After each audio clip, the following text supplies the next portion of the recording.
Hello, everyone, and welcome to another Scots We Hate podcast. And today I'm joined by musician, filmmaker, photographer, and broadcaster Adam Stafford. Hello, Adam. Hello. Hello. Nice to be here, Alistair. Thank you for inviting me. Oh, it's my pleasure. My pleasure. And we're going to talk about your new album, Trophic Asynchrony, and hopefully a whole lot more. But let's start with the new album. What can you tell us about it? Well, it's been in my head for about the past kind of 2.5 years. It's taken about 2 years to write it, and it was going to be recorded or we were planning to record it in January or February of 2020. But as you know, lockdown happened, and then the album was kind of shelved, really. And yeah, we basically took the opportunity when things were relaxed last July, I think it was, July 2020, and we basically the producer and engineer Robbie Leshuk and I just basically tracked it in about 4 or 5 days through in his home studio in Glasgow. And yeah, I mean, it's predominantly instrumental. It's kind of I wouldn't say it's a sequel, but it's more of a very close cousin to an album I did a few years back called Fire Behind the Curtain. And yeah, it has themes or very tenuous links to climate change, and I wouldn't call it a concept album, so to speak, but it's certainly something. There are large intertwining themes there with regards to nature and climate change and the environment and things like that. So yeah. It's interesting you say it's a kind of follow-up or sister album to the previous one, Far Behind the Curtain, because in my memory that was a more kind of personal record. I would never have put the two of them together, so to speak. I guess I guess in a way that they're kind of musically related more than thematically related. Just in terms of how the music's predominantly instrumental, and the arrangements kind of lean more towards the compositional elements of the sort of songwriting that I do, or the music writing that I do. Whereas I released an album during lockdown, which was a kind of which was like a collection of old folk and blues songs that had been kind of writing across the decade and a bit, which is called Diamonds of a Horse Famine. So in a way, it's a bit of a departure from that, and more musically related to Fire Behind the Curtain, I would say. It's interesting as well. You said that this was something that you were working on before lockdown, because, and it's maybe, again, it's that thing, if you read events into music or books or whatever it is. I was talking about lockdown novels over the weekend, which again I then found out had been started way before lockdown. They weren't that at all, and it feels like that with this. It feels like this is maybe a response to something. But there you say, no, this was being written beforehand. So it's pure coincidence, is it? Yeah, I mean, the album doesn't really touch upon themes of the pandemic or anything like that. I mean, certainly the video for the new single Threnody for February Swallows, it was just a coincidence that the editor and director of that, Leo Bruges, had come across some kind of eerie archival film footage and decided that it was quite prescient, and it was probably, it would probably be a good idea to cut the music, which is cinematic anyway, to this old film footage in a way. And but with regards to the album itself, there's not really any hint of of the pandemic or No. anything like that. It's purely coincidental that we had to postpone it and then you know, take that opportunity, that window of time to kind of record it during the easing of lockdown last year. I guess maybe it's the kind of theme of how human interaction with the world is negative, and some people might say that's got an aspect to it as well. But then you're absolutely right about the video for the latest single. It's well, can you explain a little bit about that, because it really is prescient and quite chilling? Yeah, we Leo and I, who is one of my close friends and has been since university days, and we've collaborated on not just films together, but also on film soundtracks. I've done a few things that soundtrack wise for films that he's made in the past, and we were talking about just ideas for the music videos, and he had came across this archival film on, I think, buried in the British Film Institute's website, and he was taken aback by it, and I think he played the kind of the unedited, uncut version of Dr. Wise's Influenza on. He just played it through online and then kind of matched my music to it, so to speak, and he was quite taken by how everything seemed to coalesce and everything seemed to work together. And he said, well, we should probably, you know, this is a relevant topic now, and it probably still will be when the album comes out.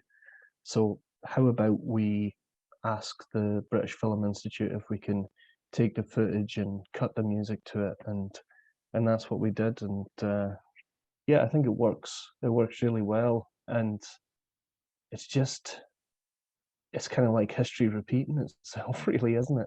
When you watch the film, and when you think about what's happening now, I mean, I guess they weren't back in 1918. They weren't as scientifically advanced as we are just now, but still, it's it's it's quite startling to see the similarities in it, certainly.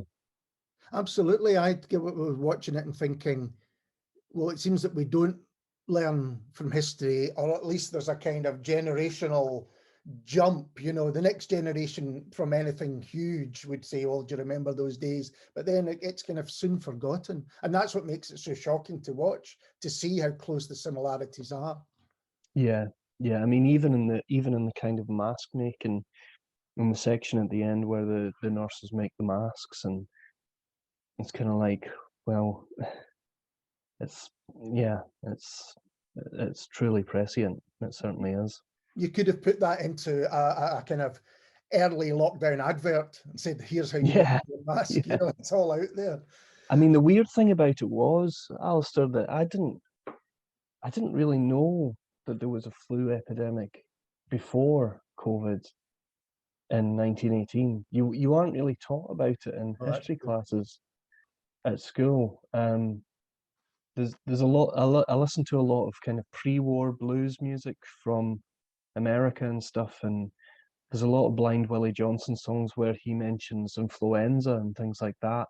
But I just thought that it was the general flu that was, you know, that's always been going about. I didn't know that there was a proper widespread pandemic where thousands of people, well, millions of people died. And yeah, maybe, I mean, that's maybe why some countries have made such a mess of the current situation, because they haven't really learned any lessons from the past. No, I think that's right. But then also I was thinking about the video to your previous single, Ruptured Telecine, which also involves masks. So you can see why I thought there was a lockdown vibe going on. Well, the mask, the idea for the mask with the mouth kind of slit in it was because you know, when all of this madness was going on last year, there was these guys that were protesting against lockdown and about you know, how COVID wasn't real and all of this kind of nonsense. And I just thought it was so funny how a lot of them were protesting with masks with mouth holes in them. I just thought that was the daftest thing ever, you know. And so I tried to incorporate that into the video to try and make it a bit more relevant to the situation, you know. It's a lovely video, the lovely mix of kind of Bob Dylan style sloganeering and then this mask with the mouth coming through. Yeah, yeah. Well, let's talk a little bit about the titles of the two singles, Ruptured Telecine and Threnody for February Swallows. Mm. Unpick those titles for me, because my vocabulary is not great to know exactly what that refers to.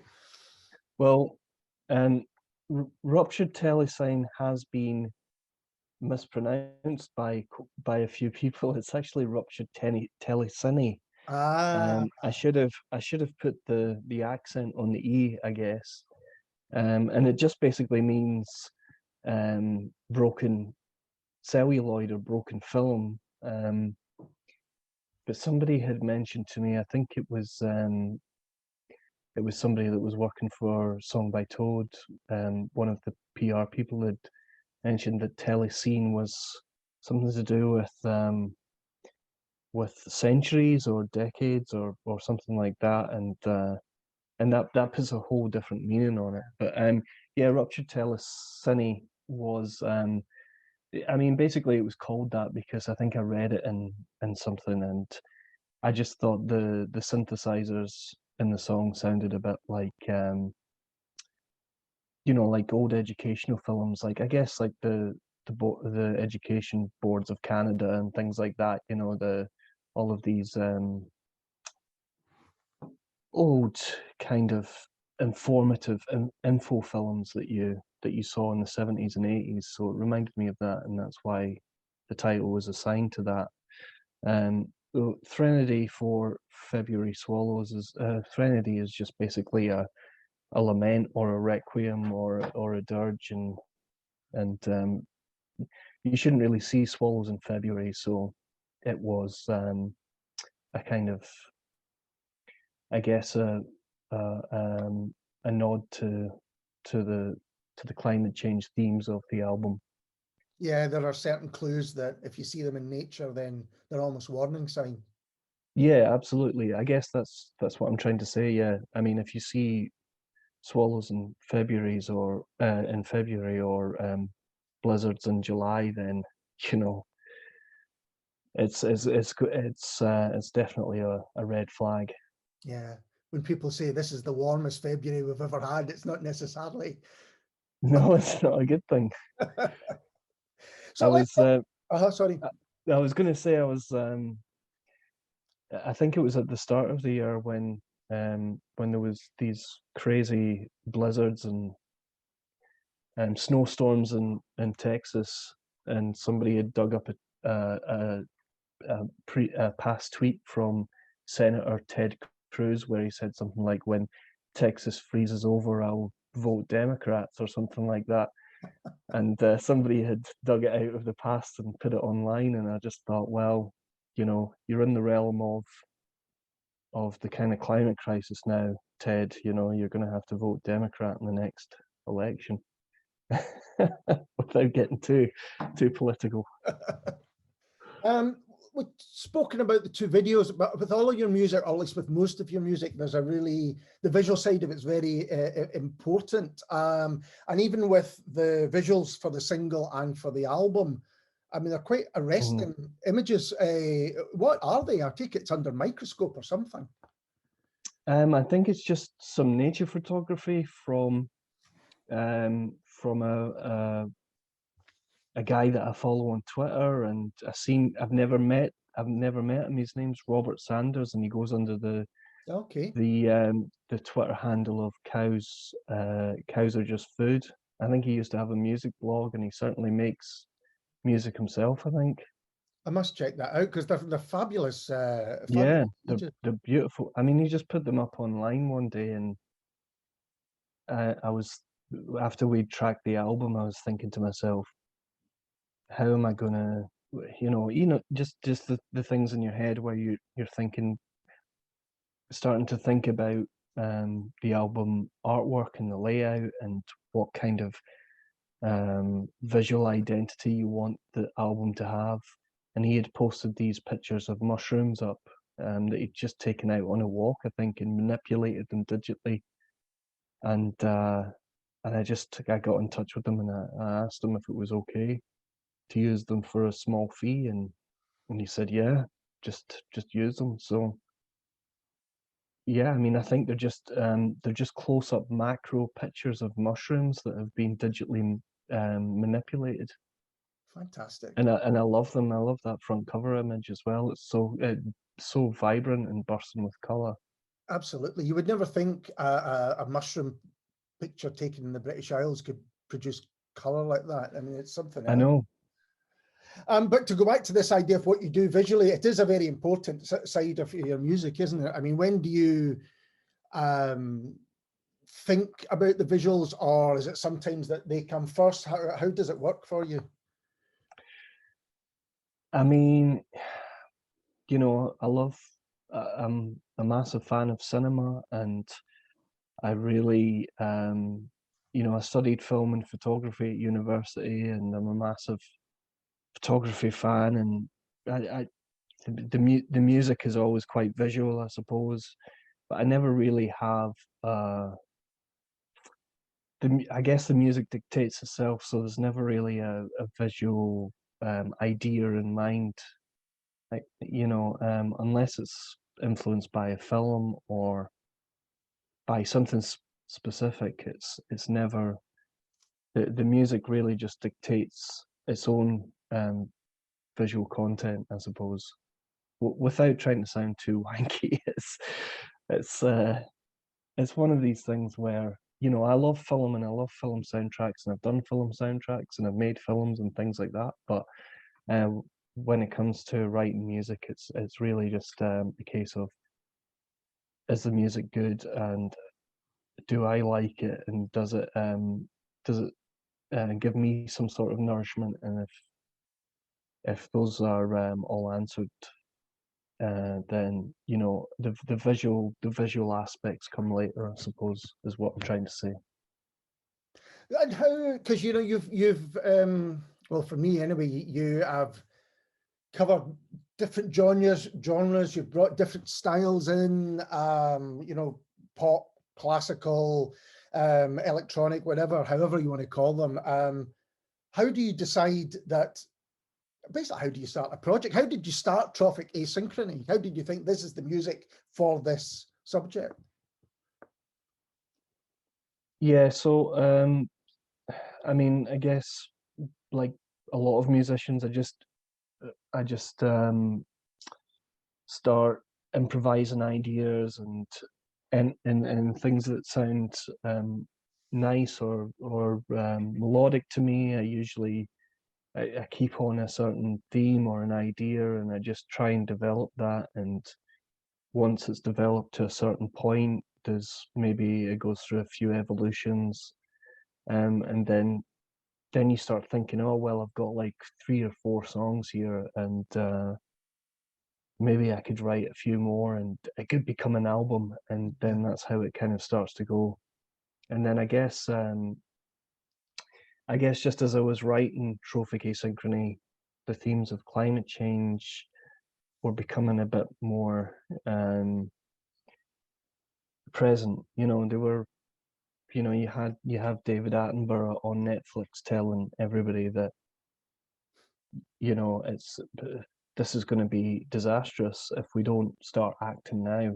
By the time we get to 2050, then it's going to be a fucking mess. And you start to really pay attention to somebody like that, and so I guess I started to bring all of these worries and anxieties to the music, I don't mean to try and make it sound as if it's if it was all composed under a dark cloud, but it certainly a lot of that kind of conversation informed the music.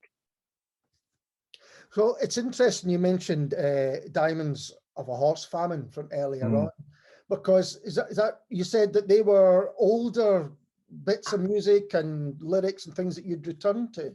How was that to do? That must have been quite interesting. Going back how far? Going right back to where you started? Yeah, I guess so. Probably going back to about 2006 or 2007. I found an old notebook, which I found before lockdown actually, and I was going through it and thinking some of these songs might, because I mean, I always have half finished things and half done demos and scribbles and things like that that could probably be, reanimated or resurrected or fleshed out a little bit. And but a lot of these songs were pretty much 90% finished, Right. or just needed a little bit of arrangement or a little bit of tweaking. And then I think we applied for 2 Creative Scotland grants to do Trophic Asynchrony in December 19 and January 2020. Sorry, February 2020. And they were knocked back. Basically, Creative Scotland said, we can't give you the money because we can't go against government guidance and have people in the same room at the same time, because that would just be flying in the face of what the Scottish government have told us is, we can't do, basically. So then it was like, oh, shit, what am I gonna do during this lockdown? And to try and busy myself and focus some more attention, I decided to go through these old songs and try and redo them and record them properly, just for prosperity, and try and get them down onto some sort of I would say tape, but it's not really tape. It's just a digital WAV file.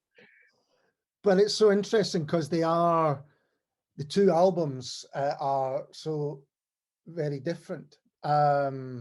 You've got these kind of, for want of a better term, lo-fi songs for you anyway, I would say. And then you've got this much more kind of expansive piece of music. It must have been interesting to be working on both. The 2 sides of Adam Stafford. Yeah. I mean, Diamonds of a Horse Famine is quite personal, and well, there's quite a lot of songs on there that are personal, and there's quite a lot of songs on there that are that are just fictional stories that I sometimes like to write, try my hand at a fiction, and come up with characters and scenarios, and there's a great album by the Richmond Fontaine called The Fitzgerald, and that was really like when that came out, that was a really big influence on some of the writing that I did in Yola's Fantasy Island, and it's kind of continued. I really like that guy's kind of economic prose poetry storytelling angle. I can't remember his name, the lead singer and writer of the Richmond Fontaine, but in a way, it's a kind of it's me trying to emulate that formula to write concise narrative poems almost in a song form. So whereas Trophic Asynchrony is just is more compositional, I would say. Yeah. And is that something you think has developed as you've gone on in your music, that you've moved more towards the compositional, or will you always kind of move things around and try different things? Because it seems to me, looking at your back catalogue, that's what you've always done, is, you know, to try different things. I think I'd like to try to be, or at least to attempt to try fresh ideas, or you know, things without my comfort zone a lot of the time, because I think David Bowie had said that, you know, once you come out your comfort zone and you wade into the water and you can't feel your feet anymore on the banks of the water, then, you know, that's when you're at your best. And I really believe that. I think that too many musicians rest on their laurels and should maybe try different things. You know, I mean, unless you're the Ramones, where it's like a tried and tested template, you know, or somebody like that. Do But you I think, look back, sorry, when you go. well, I was just going to say, I think it's important, even if it's a failure, you know, even if it's like Neil Young's Trans album, where it's just like kind of vocodery, almost unlistenable synth music, you know. It's at least he is trying to do something that's not what he's known for. I think that's really important, because it helps you also develop as an artist. I mean, I made an album in 2019, which was just released on cassette, called the Acid Bothy, and it's just synth experimentations and stuff. And I know myself that, you know, it's not going to be for everybody's taste, and it's going to be disappointment after something like Fire Behind the Curtain, but it's an important stepping stone for me creatively to try and flesh, you know, try new ideas and try new things with this new technology. And without that album, I don't think Trophic Asynchrony would have happened, to be honest with you. I think that's an interesting idea of feeling like the disappointment or something like that. It strikes me that you're the kind of musician whose fans go with you wherever you go. I might be wrong about that. But, you know, if it's something a bit different than there, that's almost what they expect and look for. Do you think that's right? I think it probably is. Maybe. Yeah, I mean, I've heard a few people say, you know, that's what I like about your stuff, is that you defy the expectations and you try new genres or new types of music, and it's not one thing, it's several different things. And I think maybe that's how you should be as a musician. You should always be trying to challenge your perceptions of things, definitely.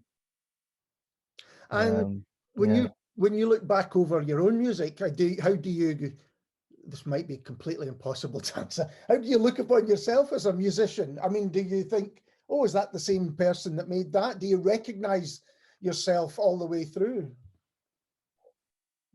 I guess so. They're different, the different iterations of where you were at a time in your life. And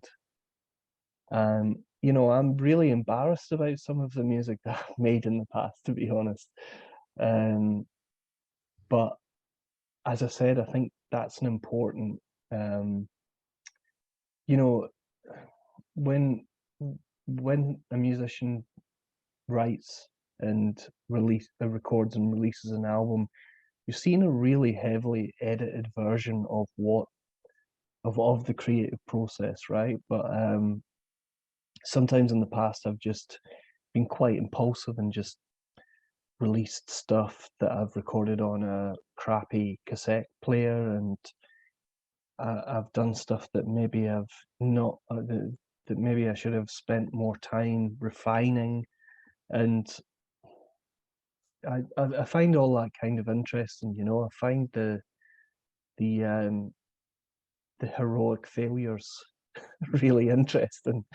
And yeah, I mean, it's something that I'd like to go forward and doing, because a musician is always evolving in that sense. It's a constant evolution. Yeah, I've got a friend who's in a band called Vulture Party, yeah. who are great, and David, and he like constantly rewrites his songs. He just and it always amazes me how he'll have like 5 or 6 different versions of the one song, and maybe the fourth version will end up on the album, and the other, you know, five will fall away to the wayside. And I just think that's a really cool way of operating. Without giving away someone else's secrets, are they very different versions are you talking about, or are they kind of slightly different and then go with one?